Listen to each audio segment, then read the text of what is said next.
जय श्री कृष्णा, राधे राधे। आप सभी को मोहिनी एकादशी की हार्दिक शुभकामनाएं। हिंदू पंचांग के अनुसार बैसाख मास के शुक्ल पक्ष की एकादशी तिथि को मोहिनी एकादशी का व्रत रखा जाता है, जो कि इस साल मोहिनी एकादशी का व्रत 8 मई को रखा जाएगा। इस दिन भगवान विष्णु के मोहिनी स्वरूप की पूजा की जाती है।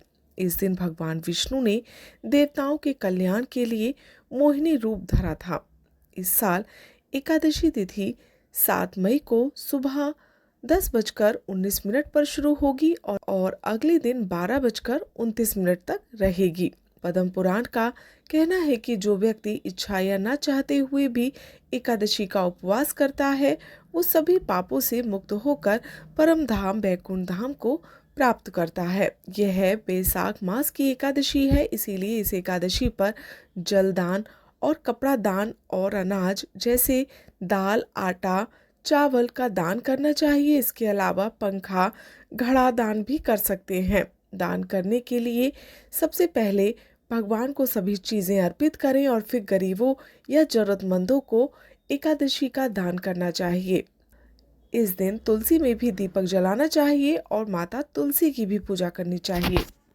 इस एकादशी का नाम मोहिनी एकादशी है क्योंकि भगवान विष्णु ने इसी दिन मोहिनी का रूप लिया था। उन्होंने समुद्र मंथन के समय देवताओं को अमृत पिलाया था। भगवान विष्णु ने इस रूप में मोह और माया पर जीत हासिल की थी। इसीलिए यह व्रत हमें मोह माया से दूर रखने और अपनी आत्मा को शुद्ध करने की राह दिखाता है।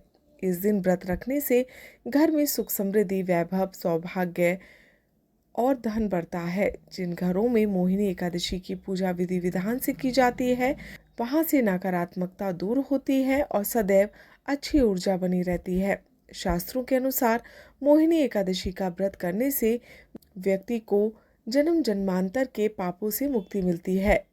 इसका मतलब है कि यह व्रत कई जन्मों के पापों को धो देता है। मोहिनी एकादशी के दिन हमें सुबह जल्दी उठना चाहिए और ब्रह्म मुहूर्त में स्नान करना चाहिए।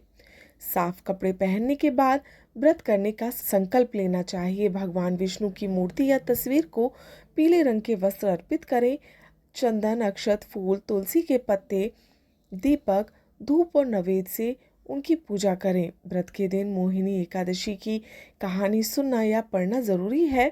ऐसा करने से व्रत पूरा माना जाता है। पूरे दिन भगवान विष्णु का नाम जपें, भजन और कीर्तन करें, उपवास रखें।